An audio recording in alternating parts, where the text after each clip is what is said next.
À toutes et à tous, bienvenue dans l'épisode 33 du podcast Ma Ligue 2. On attend évidemment avec impatience l'AG de la LFP le 20 mai prochain qui permettra de statuer définitivement sur les différentes conséquences de l'arrêt prématuré de la saison en Ligue 1, en Ligue 2 et aussi en National 1 parce qu'on attend toujours de savoir s'il y a des descentes et des montées pour Le Mans, Orléans, pour Dunkerque, pour Pau.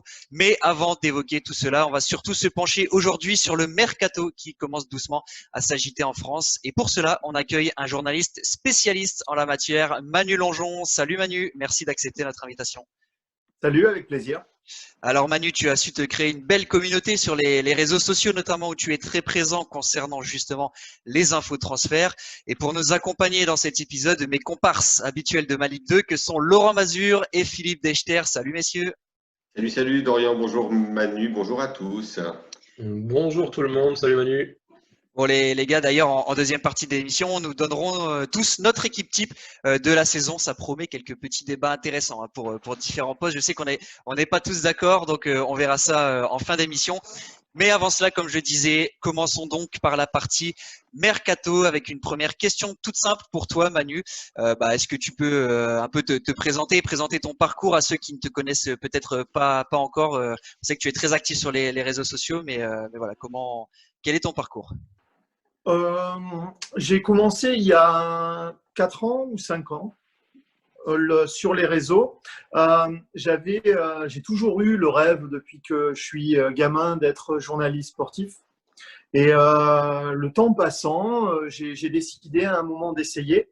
N'ayant pas fait d'études, n'ayant pas de parcours d'ancien joueur et n'ayant pas de notoriété particulière, j'ai utilisé les réseaux sociaux en me disant que ça pouvait être un bon tremplin pour me faire connaître. Alors, les débuts ont été assez laborieux parce que les gens se disaient « mais qui c'est ce mec qui n'est pas journaliste, qu'on ne sait pas qui c'est, qui parle et qui donne des infos ». Puis, avec le temps et puis des infos correctes, j'ai gagné en crédit, puis en notoriété. Voilà. C'est un parcours un peu hors du commun, qui sort un peu des parcours traditionnels des journalistes, comme tu le dis. Surtout que les réseaux sociaux, on peut avoir beaucoup de positifs, mais on peut aussi, à l'inverse, ça peut faire sortir du négatif. Comment toi tu vis ça, cette notoriété nouvelle sur les réseaux sociaux? T'as combien d'abonnés, rappelle-nous, sur Twitter? Un peu plus de 75 000. Donc forcément, ça fait beaucoup parler quand on a une aussi grosse communauté, des fois dans le bon sens, mais aussi dans le mauvais, malheureusement. Oui, bon, ça fait partie du truc. Hein. Tu sais, j'ai, comme je viens de te le dire, 75 000 personnes qui me suivent. Alors, en admettant qu'il y en ait 75 qui parlent mal de moi, ça fait 1 sur 1000. Alors, je leur donne l'importance qu'ils méritent, c'est-à-dire 0,1%. Voilà. D'accord. Moi, j'avais une question. Tu l'as dit, ton rêve, c'était toujours de devenir journaliste sportif. Pourquoi tu n'as pas pu le réaliser avant? Pour diverses raisons. La première, c'est que, comme vous pouvez le voir, j'ai un âge où, à l'époque, on faisait l'armée. Et moi, t'es très jeune encore. Ouais, merci.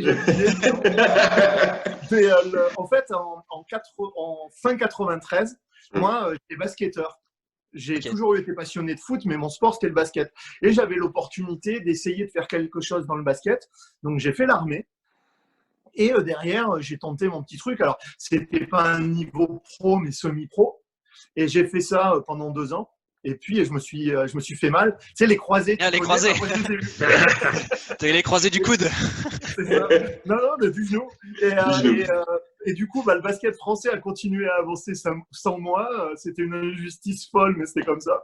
Et du coup, après, tu vois, tu as 22 ans, il faut bien que tu fasses quelque chose. Je n'avais pas fait d'études. Et voilà, après, le truc qu'il y a, c'est que pour moi, le seul moyen de rentrer dans le journalisme et d'exister à un moment, c'était de me faire ma propre notoriété. Et ça, j'en étais déjà conscient il y a 10 ans, même avant les réseaux sociaux. Sauf qu'à l'époque, à part te faire des blogs, c'était pas de mode. Je veux dire, il y avait rien. Skyblog, voilà pour nommer. Les Skyblogs. Et les réseaux sociaux, en fait, très rapidement, je me suis dit, les réseaux sociaux en eux-mêmes ne m'intéressent pas. Si tu attaches de l'importance à ce qui est dit, et en plus avec la période qu'on vit, les choses absolument imbéciles et même dangereuses, parce que c'est souvent t'as beaucoup d'imbéciles qui parlent et qui font beaucoup de bruit. Et ça m'intéressait pas du tout. Par contre, je me suis dit, je vais les utiliser pour me faire connaître. Et moi, sur les réseaux, on va dire que 99% des tweets de ce que je fais, ça concerne le foot. Et c'est tout. Par exemple, tu m'entendras jamais donner mon avis sur telle ou telle décision politique. Non pas que je n'en ai pas, mais je vois pas au nom de quoi je le partagerai. Mon avis, il vaut pas plus que celui d'un autre, et pas moins non plus. Mais j'ai surtout pas envie de rentrer dans des débats comme ça. D'accord. Et après, j'imagine aussi, bien entendu, tu as rencontré les bonnes personnes, tu t'es lié d'amitié avec les bonnes personnes qui t'ont permis aussi de rentrer dans ce monde du foot et d'avoir justement ces informations aujourd'hui qui te permettent d'être reconnu. Oui, après, moi, je suis l'exemple souvent du faux procès qu'on fait aux joueurs du foot. Parce que pour être très clair, moi, je ne leur sers à rien, je leur apporte rien, j'ai rien à leur vendre. Je ne peux pas les afficher, j'ai rien à leur proposer. Et pourtant, il y a un certain nombre d'entre eux qui sont toujours là. Non seulement ils sont là quand on discute pour les infos, mais même pour me donner des conseils, des fois pour me donner de l'élan. Parce que tu parlais tout à l'heure de la notoriété. Eux, ils ont un rapport à la notoriété qui n'a rien à voir avec moi. Et par exemple, quand au départ, je pouvais me stresser parce qu'un tel ou un tel avait dit ça, mais eux, ils étaient hallucinés parce qu'ils me disaient mais pourquoi tu attaches de l'importance à ça? Tu le connais, lui? Non. Ben alors. Voilà. Et tu disais, tu es parti du coup de rien un peu dans le foot. Tu peux difficilement faire plus voilà, bas, surtout je suis parti de 70 followers, dont 50 Marocains qui me suivaient parce que je suivais Mehdi Benassia. Voilà. Donc je suis vraiment parti de rien. Et en plus, tu venais du monde du basket du coup, puisque tu l'as dit de base. Oui, déjà... alors après, le basket en tant que pratique. Ouais. Mais ma famille, c'est vraiment la culture foot. Hein. Mon papa était joueur de foot. Avec Serge Chiesa, je précise, en Auvergne. D'accord. Et il a été entraîneur de foot, il a été dirigeant, il a été président. Donc tu vois t'as baigné dans le foot quand même, ouais. Tous mes week-ends, je les ai passés au bord des stades. Mon frère a été joueur de foot, pas pro, mais d'un bon niveau. Il a joué jusqu'en honneur. Tu vois, donc à l'époque, c'était juste en dessous de la Nationale 3, etc. Donc, puis j'avais cette passion-là. Moi, le sport, j'avais la chance chez moi, c'est que j'ai une mère qui est institutrice, qui est très cultivée, pour qui le cinéma, la littérature sont des choses très importantes. Et j'ai mon père qui a une grande culture sportive. Et chez moi, on n'a jamais considéré le sport comme une sous-culture. Ouais. Donc, de savoir qui avait marqué le but en finale de l'Euro 2000 était pas plus dégradant que de savoir quel était l'auteur de tel bouquin, tu vois. Et c'est vrai qu'avec les débuts comme ça sur Twitter, quand au début, tu as très très peu de followers, etc. Comment tu as réussi à grandir jusqu'à ce que ton compte soit celui qu'il est aujourd'hui?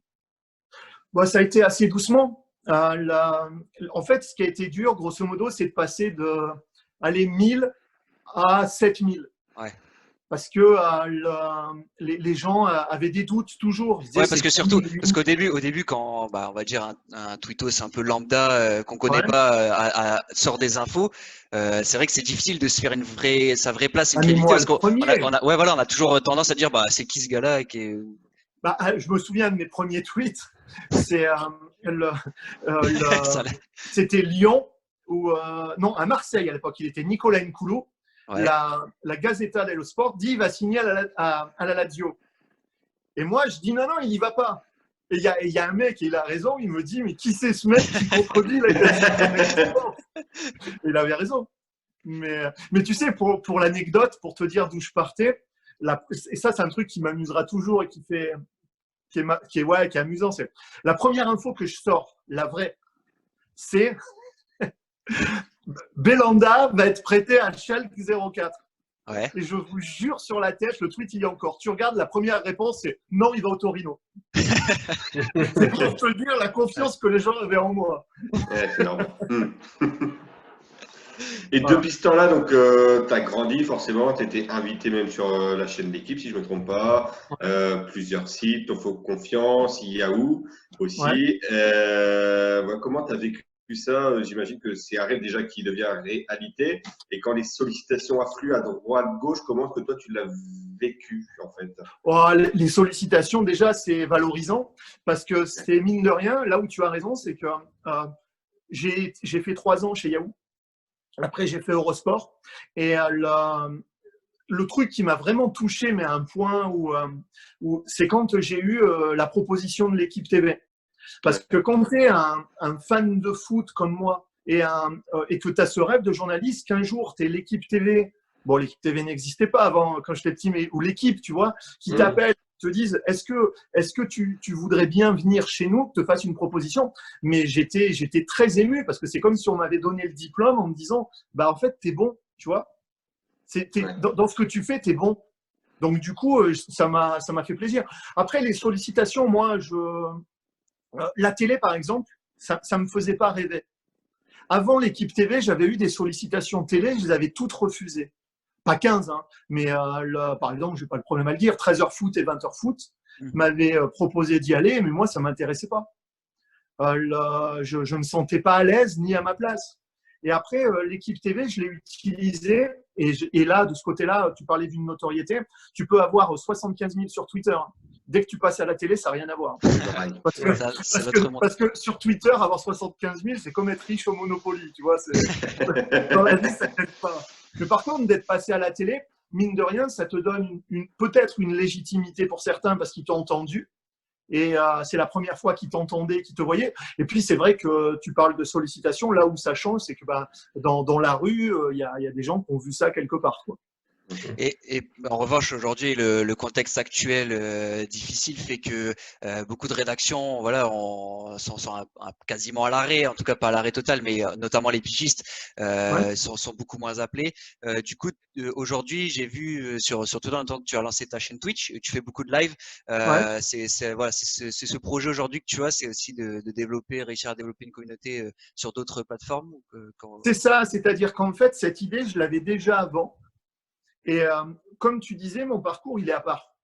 Moi, je n'ai pas de carte de visite et je n'ai rien à apporter. C'est-à-dire que je ne bosse pas pour un gros média. Je n'ai jamais bossé pour un gros média qui te permet, quoi qu'il arrive, d'être tranquille.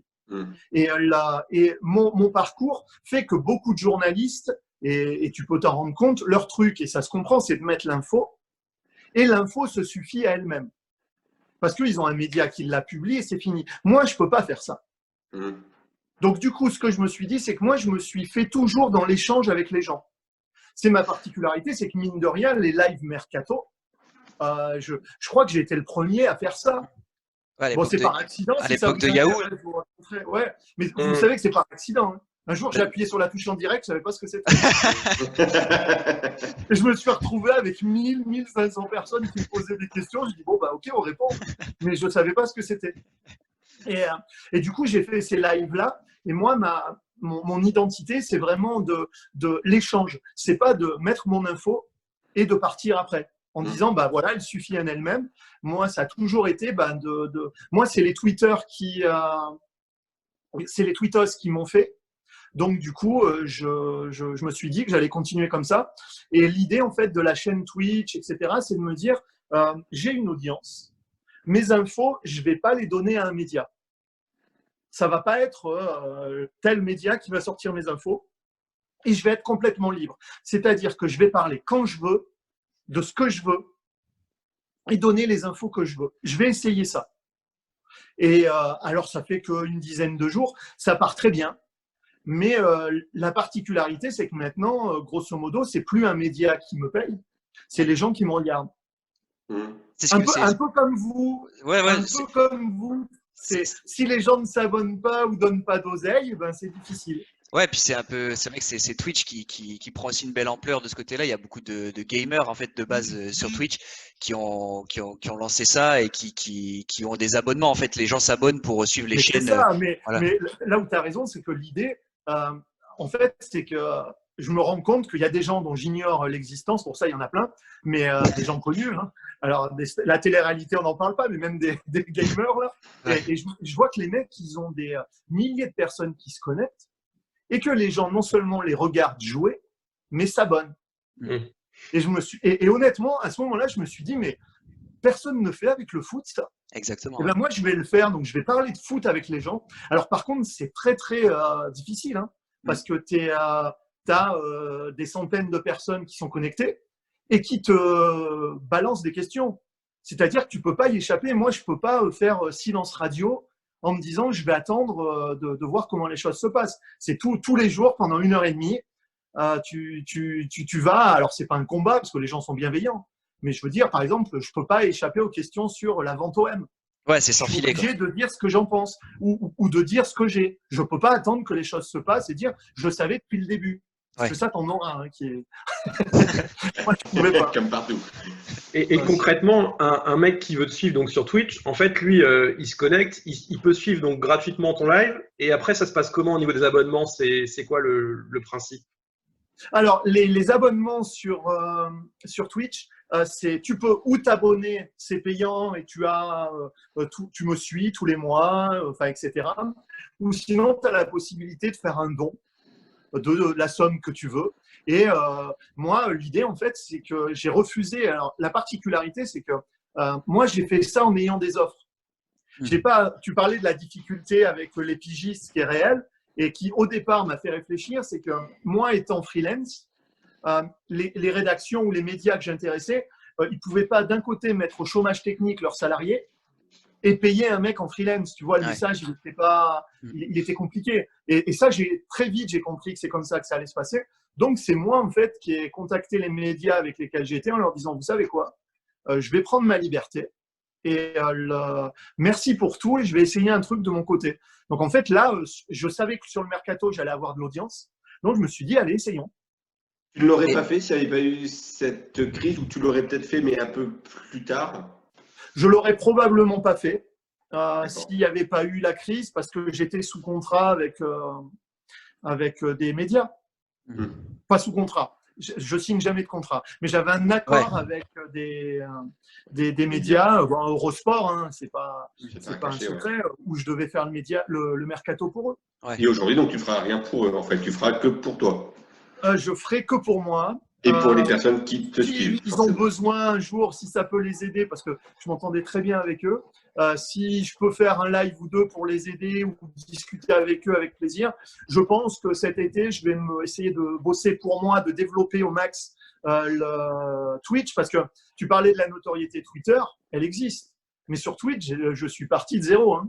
Ouais, bien sûr. Moi, j'ai 75 000 personnes sur Twitter. Là, je dois avoir 1500 bientôt sur Twitch, mais j'en récupère petit à petit des gens. Donc, peut-être que cet été, je ferai l'équipe TV aussi, mais je n'ai pas décidé encore. Et justement, on va peut-être aborder un peu plus l'aspect mercato actuel. Du coup, j'ai vu que, alors, pour nous, pour accrocher à la Ligue 2, forcément. Un jour, peut-être qu'il viendra sur ma Ligue 2 aussi, hein, quand on aura les moyens aussi. Andy. Manu... je tiens à dire que vous ne m'avez pas payé. Hein. Ah non. C'est vrai. Et Manu, non, j'avais même fait un truc, je me souviens, pour vous, sur Clermont. Où un jour, j'avais parlé de mes origines clermontoises. Exactement. Ça, ouais. Et même nous, tu vois, ça date. Hein. Même nous, le temps passe vite. Hein. Ouais, le temps passe vite. On a grandi en même temps. Et Manu, je voyais, pour revenir au mercato actuel, des tweets notamment sur le RC Lens. C'est vrai que c'est un club qui passionne en Ligue 2, qui va monter en Ligue 1, mais qui est encore un Vous êtes plus concerné, alors je vous en parle plus. si, on est concerné. Officiellement jusqu'au 20. On est concerné parce que notamment il y a Loïc Badet du Havre que tu as annoncé proche du RC Lens. Et il y a aussi Gaël Kakuta d'Amiens.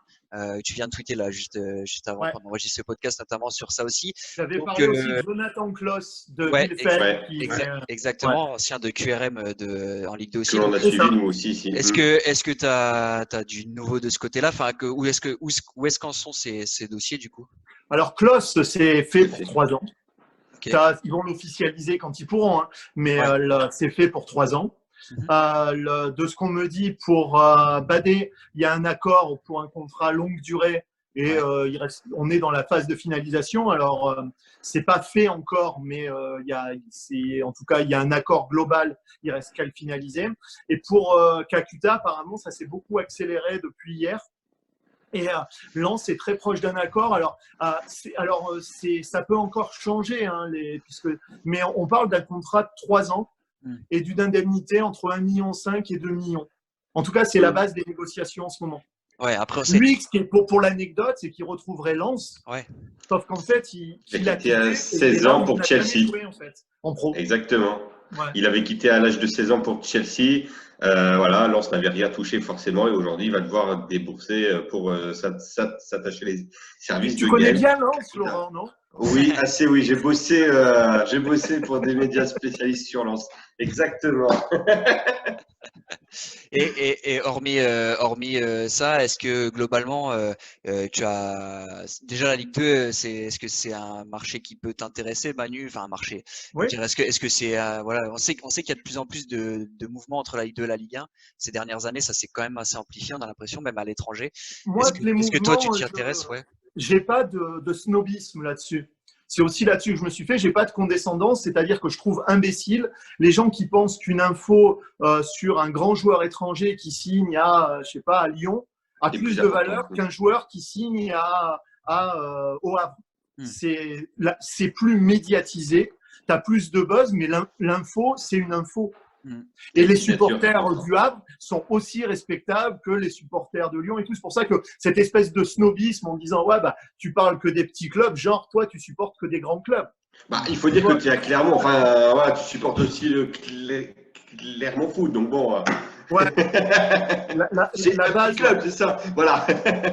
Non, le Clermont Foot, c'est là où j'ai grandi et pour moi, c'est le club phare de mon endroit. Et puis que oui, mais là, par exemple, il y a l'attaquant du Clermont Foot, là, Grbić. Adrian Grbić. Ouais, Grbić, ouais, qui est en contact avec des clubs de Ligue 1 et c'est sa priorité actuellement de bouger en Ligue 1.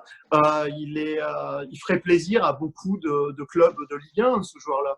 Ouais, c'est sûr. C'est un très bon joueur et Clermont n'est plus un petit club. Hein. C'est vraiment un club qui commence à compter en Ligue 2 et qu'on espère vraiment voir un jour en L1. Ben, à qui tu le dis, mais surtout qu'on ne l'a jamais vu. Et que Clermont, c'est un club historique de Ligue 2 et qui a su rebondir après le président historique, Claude Michy. Avec l'arrivée d'Ahmed Scheffer et il semble que Clermont prenne pas une nouvelle dimension parce qu'il ne faut pas exagérer, mais progresse. Et là, par exemple, Clermont, comme Ajaccio et Troyes, a été extrêmement pénalisé par l'arrêt soudain. Après, pénalisé, on parle de sport. Hein. Oui. Mais actuellement, oui, ils pouvaient toujours rêver de Ligue 1. Et puis, clairement, comme tu l'as très très bien dit, depuis l'arrivée d'Ahmed Scheffer, semble prendre une trajectoire très intéressante. Ahmed Scheffer qui a un projet ambitieux, intéressant et intelligent aussi. Ouais, à voir, à suivre. En tout cas, c'est vrai que ça fait plaisir. Et après, voir Clermont en Ligue 1, évidemment que j'en rêve, mais je voudrais pas que cette montée, tu vois, que ça fasse une Arles-Avignon ou un truc comme ça, que ça casse en fait la dynamique du club, parce qu'il y en a pas mal. Donc, regarde le Gazélec Ajaccio, regarde ces clubs-là où en fait la montée en Ligue 1 leur a fait presque plus de mal que de bien. Et messieurs, on a aussi appris, pour rester un peu encore sur Lens, que Guillaume Gillet ne serait pas conservé pour la Ligue 1. Il l'a annoncé sur son compte Instagram. Laurent, qu'est-ce que tu penses, toi, de ce choix du RC Lens? C'est un choix qui se respecte, c'est un choix qui s'entend. Maintenant, on va voir si ce sera le bon. Guillaume Gillet a 36 ans. Il aurait personnellement, je pense, pu dépanner en L1, ou en tout cas avoir un rôle d'homme d'expérience. Il connaît très bien ce championnat. Lens l'an prochain va jouer le maintien et avoir dans ses rangs quelqu'un comme Guillaume Gillet, même un peu plus sur le banc, aurait pu être intéressant. Après, c'est un salaire peut-être et sûrement même que les dirigeants voulaient s'en séparer aussi par rapport à cela.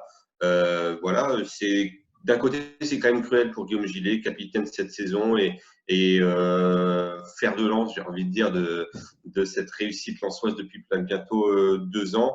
Voilà, il n'est pas pour rien l'an passé dans les playoffs atteints par le Racing. Il n'est pas pour rien, loin de là, dans la montée en L1 de ce Lens-là. Et... Ouais, ça fait partie du truc. Ça fait partie exactement, du truc. Exactement, Manu. Il est, en plus, lui, connaît très bien le milieu parce que si vous vous souvenez, quand il part de Nantes pour aller, c'est à l'Olympiakos, je crois qu'il va, non? Ouais, exactement. Il connaît très bien les affres de ce milieu-là. Et malheureusement, quand tu as 36 ans, lui, évidemment, en plus, il semble qu'il était vraiment très attaché il au voulait club rester. de Lens, aux gens. Malheureusement, déjà, tu peux te dire qu'à 35 ans, puisque tu as encore vécu ce type d'aventure-là. Voilà. Ouais. Et Philippe, est-ce que tu partages l'avis de Laurent, toi? Ouais, moi je rejoins Laurent et Manu, hein. Ils ont tout dit. C'est le foot pro, c'est comme ça. Et après, c'était aussi, je crois que c'était un choix de l'entraîneur aussi quelque part. Donc voilà, Ouais. Lens a décidé de faire confiance à Francaise. Donc c'est bien aussi que les choix de l'entraîneur derrière, il puisse faire ses choix. Après, je ne le connais pas personnellement, mais est-ce que il semble que s'il était capitaine, il devait être apprécié dans le groupe. Mais est-ce que, par exemple, lui, à 36 ans, en tant que remplaçant, il ne pouvait pas gêner un jeune qui voudrait lancer, etc. C'est peut-être la question qui se posait. C'est aussi peut-être la question, exactement. Mais ça, on ne le saura pas ou on le saura peut-être un jour, mais pas maintenant. En tout cas, il est parti et voilà, Ça Lens serait une bonne sera là recrue l'an pour pas prochain. mal de clubs. Ouais, c'est une bonne recrue Ouais. potentielle pour pas mal de clubs. Je pense déjà qu'il y a un Surtout un joueur truc. libre. Ouais, et puis en plus, s'il est encore en forme, depuis quelques années, les clubs se sont rendus compte, Lorient en est l'exemple, Lens aussi, c'est qu'en Ligue 2, tu ne montes pas en jouant bien avec des jeunes prospects. Souvent, tu vas monter avec des mecs d'expérience, des Fabien Lemoine, des Guillaume Gillet, des Cahuzac, des mecs un peu durs au mal, etc. etc. Et donc, du coup, par exemple, pour un club qui a besoin de ce profil-là, en plus, c'est un milieu défensif, qui a une vue sur le jeu, qui est capable de stabiliser un petit peu, je lui souhaite d'avoir de bons contacts. Ouais. Alors pour poursuivre sur le mercato, alors nous pour parler de Clermont, tiens Manu, selon nos informations, donc Arthur Desmas, le gardien de Rodez, s'est engagé avec Clermont, s'est mis d'accord avec Clermont, il devrait s'engager là-bas. Laurent, Philippe, je me tourne plutôt vers vous, mais Arthur Desmas, ça paraît quand même être un bon choix pour Clermont, surtout Clermont qui enchaînait les gardiens en prêt depuis quelques saisons. Il y avait eu Bernard Donnet Et qui a enchaîné les bons choix aussi. et les bons très choix, bons choix. les très bons choix. Ouais. Et Manu, d'ailleurs, je pense que tu me confirmeras que c'est un bon choix aussi. Oui. Arthur Desmas, qu'on est connu du côté de New York, qui est à Rodez aujourd'hui, qui est monté donc cette saison en Ligue 2, qui a fait une saison très très bonne avec le RAF, et c'est logiquement qu'il va remplacer donc Maxime Dupé l'an prochain. Il travaille bien, Clermont-Ferrand. Il travaille très bien. En plus d'avoir un très bon coach, probablement le meilleur de l'année dernière. Ouais. Non, objectivement, parce que des matchs que j'ai vus, moi j'en ai vu beaucoup moins que vous, mais je regardais Clermont-Ferrand et je trouve que Clermont était, des équipes que j'ai vues, probablement celle qui jouait le mieux. Il y a eu Lorient à une période, mais sinon, en qualité de jeu, je trouve que Clermont, c'était bien. Mais clairement, c'est souvent le cas avec Pascal Gatien. Et comme tu le disais, il y a le coach qui est excellent, mais également une cellule de recrutement qui travaille énormément bien. Voilà. Et sans oublier des jeunes pousses qui commencent à se montrer maliens en état. Donc, non, c'est le prochain, ça devrait être Naël Jabi. On retient. Naël Jabi, tu regarderas, c'est… alors là où tu vois mon âge, c'est que c'est le fils d'un de mes amis. Non, mais je dis pas ça pour ça. Il est international, hein, le petit. Ouais. Il est international, gaucher, numéro 8. Il est gros volume et il a signé pro l'année dernière.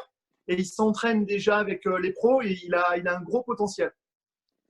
Et pour continuer du côté de Rodez, c'est Johan Obiang qui va, selon nos infos, toujours s'engager. Lui, à Rodez, il était ancien joueur de 3, il était sans contrat, il a rebondi au Puy-en-Velay la saison dernière en National 1. Et donc, il va retrouver la Ligue 2 du côté de Rodez. Autre info qui est tombée hier, c'est Pau qui sera sans doute promu en Ligue 2, champion de National 1. C'est Bruno Herles, l'entraîneur, qui a annoncé son départ. Alors là, pour le coup, nous, on n'a pas suivi du tout la saison de Pau. Je sais pas toi, Manu, si tu connais un peu le… je connais pas trop Pau. Je connais un peu plus le coach. Okay. Bruno Herles, qu'est-ce que tu peux en dire? Est-ce que c'est j'imagine, une énorme perte pour Pau? Oui. C'est, il a un parcours d'entraîneur qui est assez incontestable depuis qu'il a commencé. Il avait l'objectif de monter et il va y parvenir. Après, c'est toujours très particulier. Ça me rappelle, il y a eu des exemples à Reims avec Guégan est remplacé par Guillon. Tu avais un autre exemple avec Strasbourg à l'époque de JPP. Aussi. On a oublié, mais qui. Exactement. Et c'est toujours particulier ces montées-là où le gars monte et il s'en va alors qu'il y a un élan. Donc ça veut dire qu'il y avait très clairement une mésentente et des tensions entre le board et lui. Et c'est Didier Tolo, l'ancien entraîneur de Nancy, qui est pressenti selon l'équipe pour succéder du coup à Bruno Irles. Et puis pour être assez complet avant de passer à nos équipes type, Grenoble qui a dégainé assez vite dans ce marché des transferts, qui annonçait déjà les signatures du défenseur central Bart Stralman, néerlandais, et puis un ailier de Créteil, Mamadou Diallo. Donc on pourra suivre ça la saison prochaine. Et Manu, justement, on va finir peut-être là-dessus. Le mercato, cette saison, va être très très long. Officiellement, ça ne changera peut-être pas grand-chose au niveau des dates, en tout cas dans la durée. Mais là, voilà, il y a le mois de mai, juin, juillet, août, septembre sûrement à tenir. Donc j'imagine que pour toi, finalement, la crise t'offre une opportunité énorme de développer ta chaîne, en fait. Oui, aussi. Elle va être développée plus longtemps, même si sur la chaîne Twitch, je ne parle pas que de mercato. C'est en ce moment, il y a pas, par exemple, quand je parle 1h15, 1h30 tous les soirs, le mercato, tu sais, les gens, ce que tu faut comprendre, c'est que si tu as 4 infos, c'est déjà bien quand tu as 4 infos dans la journée. Ouais. Mais ça va tenir 5 minutes. Bien sûr. Et donc derrière, même si tu les répètes 3 fois, tu es à un quart d'heure. Donc derrière, il faut tenir 1 heure, tu vois. Donc oui, ça va être plus long. Mais le marché de la Ligue 2, j'ai du mal à le mesurer encore aujourd'hui, mais par contre sur la Ligue 1, tu sais que tu vas avoir beaucoup de prêts, tu vas avoir beaucoup de mecs fin de contrat, et que ça va surtout être ça le marché.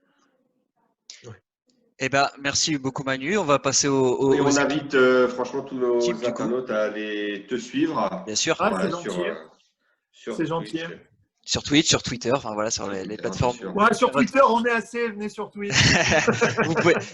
vous pouvez évidemment retrouver toutes les infos de Manu et puis débattre avec lui et parler avec lui de tout cela. Messieurs, on va passer à nos équipes types. Manu, tu restes avec nous, hein, tu vas pas nous donner ton équipe type, mais tu vas nous juste. Non, et je vais le dire, c'est parce que je serais un imposteur si je la donnais, parce que j'ai pas vu assez de matchs pour la donner. Moi, j'ai 3-4 postes où j'ai vu des mecs qui m'ont impressionné. Voilà. Tu vas pouvoir nous donner. Déjà, coach Pascal Gastien. Ouais, ça se tient, ça va. Il y en a d'autres, mais il peut largement postuler à ce titre. Je sais pas, j'ai envie de commencer avec l'équipe de Philippe. Tiens, qu'est-ce que tu. Non, d'abord, pardon Philippe. On va déjà rappeler l'équipe type qu'on a concocté tous ensemble, qu'on a dévoilé donc sur le site maligue2.fr. On a discuté un peu tous ensemble. On s'est mis d'accord sur certains postes. Donc notre équipe type collective, c'est Jérôme Prior dans les buts en 4-4-2 avec Kalulu, Van de Nabil, Avinel, Le Goff en défense, Abergel, Gillet au milieu, Wissa, Barthelmé, Gerbic et Kadewere en attaque. Ça, c'était notre équipe collective. Mais évidemment, on pouvait pas être tous d'accord sur tous les postes. Donc je me suis dit, ce serait drôle un peu que chacun détaille sa propre équipe type. Et donc j'ai envie de commencer par Philippe. Dis-nous qui tu as choisi pour ce 11. Alors, on va commencer par la plus belle équipe. Non, mais en fait, je pense là où ça va différer, surtout, ça va être sur la partie défense, milieu. Mais je pense que sur la partie offensive, on va tous se retrouver, à confirmer. Mais voilà. Moi, dans les buts, je mets Benjamin Leroy parce que je le trouve phénoménal cette année. Il me rappelle un peu sa saison qu'il avait fait avec Evian il y a 3 ou 4 ans, enfin avec le TG. Où déjà il avait vraiment été excellent. Après, ça a été plus compliqué. Et là, je trouve qu'il a vraiment retrouvé un super niveau. C'est un super mec en plus pour motiver, pour tenir l'équipe. À mon avis, il n'y avait pas mieux cette saison en Ligue 2, même si on a eu des très bons gardiens. À gauche, je mets Vincent Le Goff. Je joue avec 4 défenseurs. Moi, je ne fais pas de 3-5-2, 3-4-3 truc. Allez, moi, je reste sur un 4-4-2 classique. C'est ce qui marche bien. Vincent Le Goff en Ligue 2, évidemment, meilleur arrière gauche, 7 passes D, l'expérience. Je pense qu'il peut jouer dans un top 10 de Ligue 1 sans trop de difficultés. Donc, je pense qu'il y a pas mal de gens qui vont le redécouvrir en Ligue 1 la saison prochaine.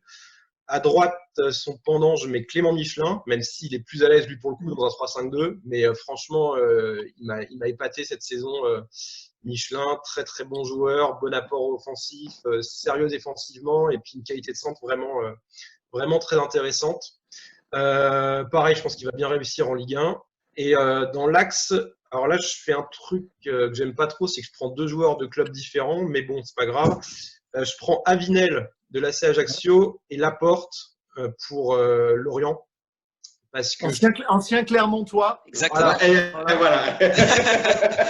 Et justement, c'est là où il est fort parce qu'il était déjà très fort à Clermont. Et je trouve que de confirmer comme ça avec Lorient, se Il est révéler parti pour ça. C'est un enfant du club. Ouais. Je me permets à Clermont, il est parti, ça a rendu beaucoup de gens tristes. Ça a même été un peu mal perçu au départ. Mais au final, il a eu raison parce qu'il est venu en se disant, moi, je veux passer une étape et pour découvrir la Ligue 1 et il devrait la découvrir. Et en plus d'être un bon joueur, c'est un super mec. Exactement. Voilà. Exactement. Et d'ailleurs, il avait pris part à un podcast cette saison. Remercie encore. Retrouvé sur notre site, voilà. C'est vrai. C'est pas parce qu'il a fait le podcast que je l'ai mis dans l'équipe type d'ailleurs, mais c'est ça, oui. J'aime beaucoup quand même, Julien. Devant, moi j'aime bien les joueurs un peu qui ont du caractère. Donc, là, tu vas me faire plaisir, je pense. Là, je pense que oui. Je mets Fabien Lemoine et Laurent Abergel en milieu de terrain. Je pense que tu t'attendais à peut-être Coutader, que j'adore aussi. Fabien Lemoine, j'aime beaucoup aussi. Ah ouais. Mais oui, j'espérais Mathieu Coutader.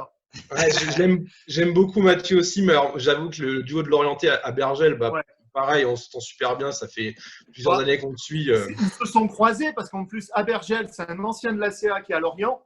Ouais. Et Mathieu, c'est exactement l'inverse. C'est ça. Et donc, Lemoine m'a vraiment impressionné. Franchement, cette année, je trouve que c'est marrant parce que des fois, tu as l'impression qu'il joue en marchant et en fait, il est au-dessus. C'est vraiment, je trouve, c'est le genre de mec qui a et on en parlait tout à l'heure, très très bon mec aussi. Ouais, et puis sur le terrain, il est chiant pour l'adversaire, il parle à l'arbitre et tout. Enfin, moi j'aime bien ce genre de gars, il faut en avoir dans l'équipe. Milieu de terrain plus offensif, je mets à droite Barthelmé, meilleur passeur de Ligue 2, Maxime Barthelmé de 3, excellent. Et sur le côté gauche, je mets Johan Wissa parce que pareil, très très bonne saison. Donc là, j'ai encore du Lorient, mais là j'ai repris un peu ce qu'on a fait avec ma Ligue 2.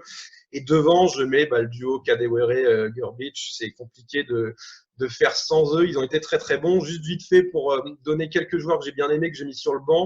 Donc je mets Leca en gardien remplaçant. Je me prends également Guillaume Gillet sur le banc de touche. En défense centrale, je prends la paire Giraudon-Salmier de 3 parce qu'ils ont vraiment été top. Je prends le duo de Guingamp, ça va peut-être plus vous étonner, mais N'Changama-Firi. Autant Guingamp, j'ai été déçu, autant ces deux joueurs, franchement, ils ont été vraiment bien. Et puis en attaquant de rechange, parce que j'ai pas besoin de trop de joueurs offensifs, vu que j'en ai déjà parlé sur le terrain, je prends Hugo Bonnet, qui à mon avis, avec Rodez, est une des vraies révélations et doit pouvoir confirmer l'année prochaine. Voilà, pour les 18. Vous mettez pas de Toulousains?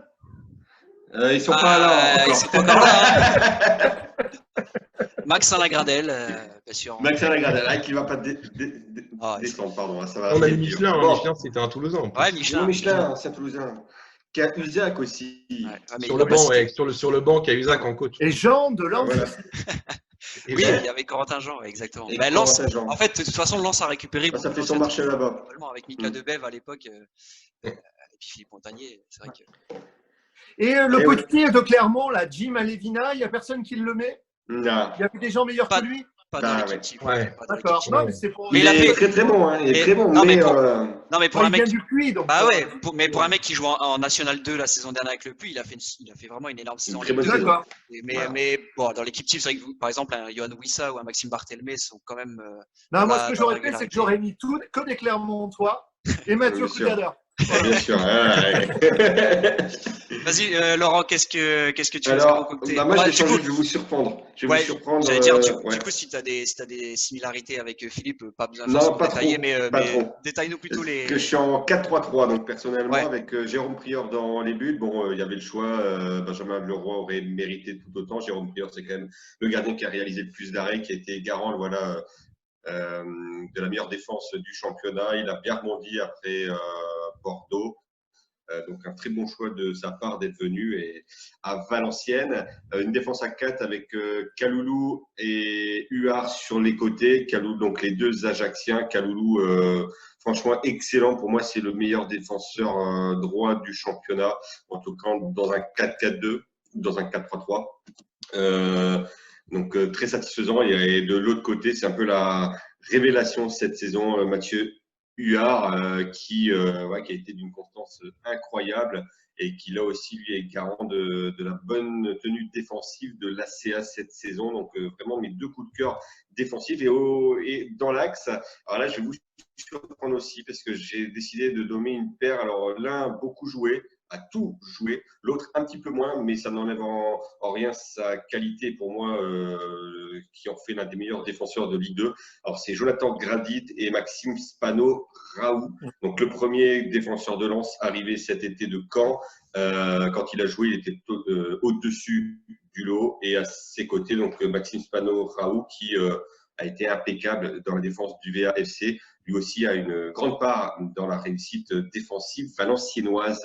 Donc voilà, c'est 4 de derrière. Au milieu, on va être à 3 et plutôt on va faire un triangle inversé avec un numéro 6. Alors, j'ai eu du mal à faire un choix. Abergel, pour moi, était aussi très bon, mais je vais rejoindre d'un côté ce que disait Philippe sur les Bogans, Firi. Voilà, si on a bien un de Guingamp et bien un de ces équipes entre la 8e et la 20e place qui méritait, pourquoi pas, d'être dans ce 11, c'est Firi qui a été très bon, très bon. Et moi, je l'ai découvert cette année et j'ai particulièrement bien aimé en espérant le revoir l'an prochain.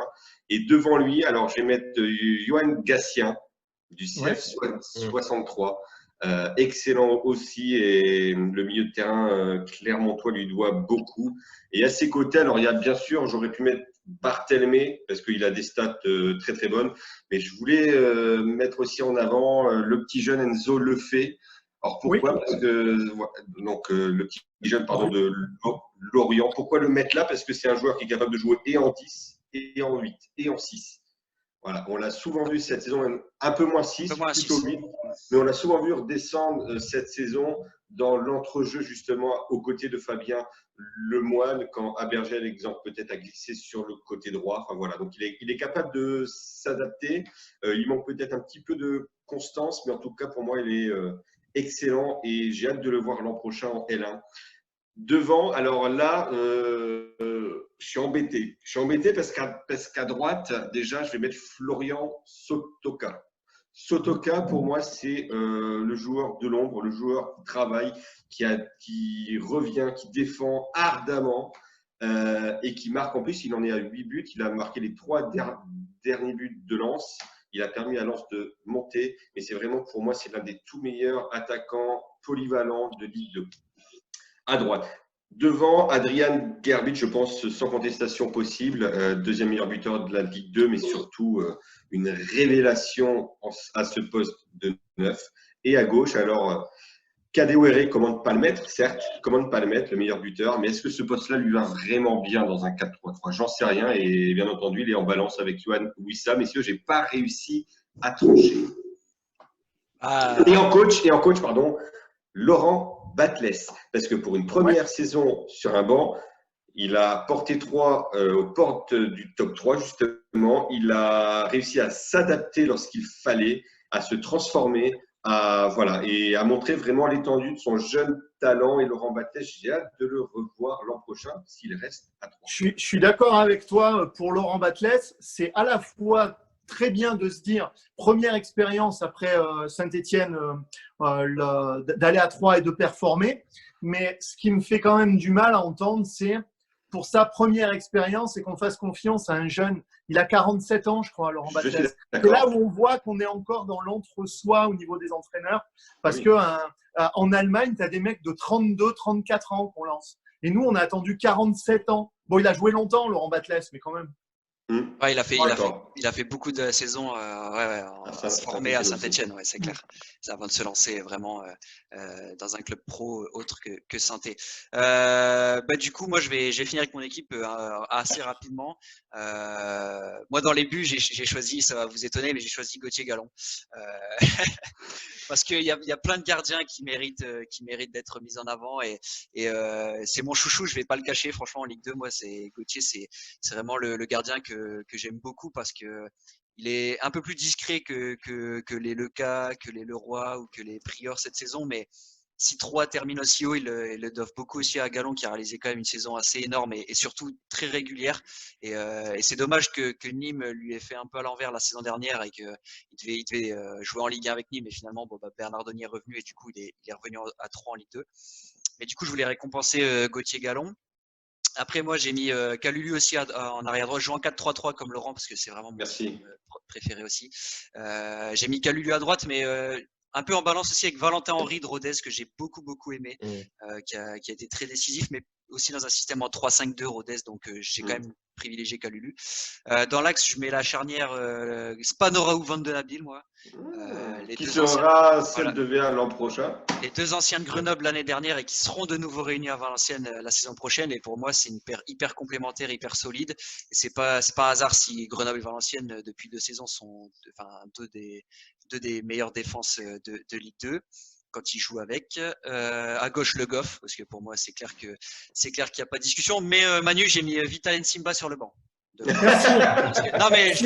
Non mais franchement, il est Vital Nsimba. Les mecs, ils m'invitent et ils mettent même pas les gens de chez moi. Tu sais, Johan Gatien, moi j'ai Johan Gatien et Adrian aussi, c'est bon. C'est vrai. C'est vrai. Non, mais c'est vrai que Vital Nsimba, c'est pareil, il fait un peu moins parler de lui qu'un Le Goff par exemple, mais je le trouve assez monstrueux. Clermont, il vient de Bourg, lui, c'est ça, hein? Bourg-en-Bresse, ouais, exactement. Et franchement, super joueur, hyper régulier, très bon. Donc, pourvu pour Clermont qu'ils arrivent à le garder encore longtemps parce que c'est vraiment un top joueur. Ensuite, au milieu de terrain, donc en sentinelle, je prends Laurent Abergel ou Guillaume Gillet, ça dépend.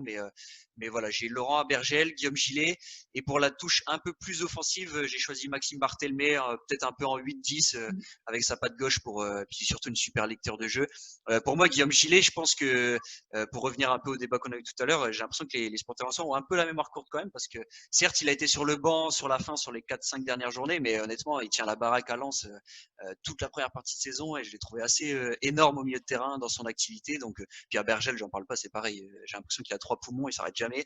Il a une super frappe de balle. En plus, il a mis des buts de folie cette saison. Donc voilà, pour moi, c'est un milieu qui allie un peu la récupération et la projection vers l'avant de Barthelmé. Et puis un trio offensif, Wissa, Kadewere, Gerbic, pas de surprise pour moi. Pour moi, c'est les 3 qui ont été largement au-dessus de cette saison. En Ligue 2, et puis sur le banc, j'ai du Jérôme Prieur au but. J'avais du Avinel sur le banc. J'ai Mathieu Coutader, exactement. J'hésitais avec Mathieu Coutader, pardon, je l'ai mis sur le banc, mais j'hésitais beaucoup avec lui ou Guillaume Gillet. Et bon, finalement, on n'a qu'à mettre Mathieu sur le terrain, Guillaume Gillet sur le banc. On peut intervertir. C'est vrai que je l'ai noté dans les remplaçants, mais je me l'étais dit. On peut intervertir effectivement Coutader avec Gillet parce que Coutader, il a fait vraiment aussi une saison énorme comme l'année passée. Ça fait 2 saisons que Coutader est assez énorme avec la CA. Et puis j'ai voulu mettre Wagner aussi en milieu offensif sur le banc parce que sans sa blessure, pour moi, il est dans l'équipe tous les jours. Super joueur. D'ailleurs, il est prêté par Saint-Étienne, je sais pas Manu, mais Wagner, typiquement, il faut qu'il ait sa chance à Saint-Étienne en Ligue 1, c'est pas possible. Mais, il a des opportunités ailleurs, et notamment Luc Gorès. D'accord, ok. Ouais. Et Franco Nora, tiens, en fait, parce qu'il avait été énorme du côté de Clermont, qu'est-ce qu'il va devenir? Est-ce que de ton côté il a été aussi très bon quand on lui a donné sa chance à Saint-Étienne. Il a failli retourner en Ligue 2 à Lorient au mercato hivernal, puisque le coach Pélissier aime beaucoup son profil et il l'aime tellement qu'il essaie de le refaire cet été. D'accord. Et ils sont sur 2 Stéphanois à Lorient, c'est ou Amouma ou Honora. Ok, d'accord. Voilà, c'est des profils un petit peu différents. C'est pas du tout les mêmes profils. On a Amouma, l'expérience, etc. Dans l'idée, il cherche un mec sur le côté un peu clasher, tu vois, mais Honora correspond plus. Puis il est plus jeune et moins cher. Est-ce qu'Amouma, il a quel âge Amouma là maintenant? Il a la trentaine, mais surtout il lui reste qu'un an de contrat et un salaire important. Donc du côté de Saint-Étienne, à choisir, il préfère. Et tiens, on sait aussi qu'à Lorient, Jimmy Cabot, il est en fin de contrat, il est pas mal courtisé. Ouais. Est-ce que toi, tu as quelque chose de plus sur ce dossier-là ou pas forcément? Non, je sais qu'il est pile en fin de contrat au bon moment. Ouais. Parce qu'avec le marché qui va être extrêmement particulier, un bon joueur, même si, pour être tout à fait honnête, je l'attendais plus haut. Après nous aussi. Ouais. Et il va être sollicité. Et moi, j'ai vu passer l'OM. Je ne serais pas étonné qu'un club important le prenne parce que ça te fait une rotation pour pas cher. Bien sûr. Exactement. C'est vrai que Jimmy Cabot, on le met pas dans l'équipe type. Il n'a pas fait une mauvaise saison, mais c'est vrai que par rapport à son potentiel, moi je pense on pouvait en tout cas en attendre encore un peu plus de Jimmy Cabot. Ouais. Même il avait perdu sa place après pour Armand Lorienté, d'ailleurs Bien prêté sûr. par Rennes. Armand Lorienté qui a fait une énorme deuxième Très partie, fort. enfin deuxième partie, on va Très dire les fort. 10 derniers matchs là qu'il a joué, c'est Ouais. vraiment très costaud. Donc voilà pourquoi Jimmy Cabot n'apparaît pas dans nos équipes types. Et puis en attaque, en remplaçant, j'ai mis Ibrahim Sissoko quand même de New York, 15 buts Ouais. dans une équipe comme New York qui était assez faible cette saison. C'est juste énorme. Enfin, il a été monstrueux et je pense qu'il va pas avoir de mal à trouver un très bon club. Et puis Hugo Bonnet aussi, la belle révélation De Rodez. de Rodez. De Rodez. Voilà. On a fait un peu le tour de nos équipes types. Est-ce que nos équipes te vont, Manu? Est-ce que tu joues la montée en Ligue 1 avec ça? Oui, très très probablement. Après, comme je te dis, je suis la Ligue 2 par l'intermédiaire des adversaires de Clermont quand je peux Ouais. pour les regarder. Donc, je connais tous les joueurs dont vous avez parlé, mais si tu veux, j'avais pas vu assez de Bien matchs sûr, bien sûr. pour te dire.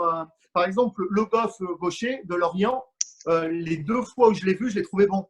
Ouais, Mais tu peux pas de être là à sur te le la mettre en durée. équipe type. Ah, bien Par sûr. exemple, j'ai trouvé aussi Maxime Dupé très bon à Clermont. Ouais, bien sûr. Mais Ouais, j'ai ouais. pas vu assez de matchs pour te dire est-ce qu'il a fait une meilleure saison que Prior, j'en sais rien. Mais Dupé, Il est il a monté, des- il est monté en puissance, hein, Dupé, parce qu'au début, Ouais. c'était dur, je trouvais. Il est bien monté en puissance. On a eu Mais des super gardiens cette année en Ligue 2. Mais il est arrivé Ouais. tard. Hein. Il est arrivé tard, Dupé. C'est pour ça. Ouais, Ouais. c'est peut-être ça aussi. Il est arrivé en fin de mercato. Et d'ailleurs, il a des chances de jouer à Nantes parce qu'il va retourner à Nantes en prêt. Ouais, mais sauf qu'il était prêté 2 ans à Alban Lafont. Ah ouais, ok. Ah, Donc, D'accord. s'il veut, l'année prochaine, il y est encore à Nantes. Ok. Pas Ok, simple ce marché des gardiens. Eh oui, bah ouais, c'est Par sûr contre, que. en Ligue 2, du coup, cette année, si je vous ai suivi, il y avait pas mal de bons gardiens. Exactement, Bah, très, et c'est très, et très c'est- bon gardien. et c'est une constante, parce que déjà l'année passée, il y avait déjà Jean-Louis Leca, il y avait déjà Gauthier Gallon, il y avait déjà il Benjamin y a Roy. Lagbé hein, qui s'est blessé là, Il y avait 3 mois, Alagbé, ouais. qui, je crois est en fin de. Non, il a prolongé Non, Lagbé en il a fait. prolongé, Il a prolongé sur juste Lyon avant, ouais, voilà. l'an Mais c'est un passé. gardien, à mon avis, il mérite largement sa chance dans un Bah, top club de Ligue 2, voire au-dessus. à Lagbé, on a toujours dit avant sa blessure que c'était un des meilleurs gardiens de Ligue 2. Voilà, ça s'est confirmé tout au long de son parcours. Il y a d'excellents gardiens, oui, et puis. Non, mais c'est vrai qu'en Ligue 2, franchement, c'est une constante et je pense que c'est la formation française aussi à ce poste-là qui est excellente parce que en Ligue 2, on a énormément de bons gardiens. C'est toujours super compliqué d'en choisir un parce que vraiment, il y a J'espère Gorgelin que au l'année Havre. prochaine, il y aura au minimum 6 mecs de Clermont dans l'équipe type. Ça serait bon signe. Ah ben c'est clair. Ça veut dire Très qu'à mon bon avis, signe. on s'en tirait pour la Ligue 1, Quand tu c'est mets clair. plus de 3 mecs dans l'équipe type, c'est bon signe. C'est clair. Voilà, les seuls qui ont ça. plus de 3 mecs, c'est Lorient et Ouais. Lens. Hein.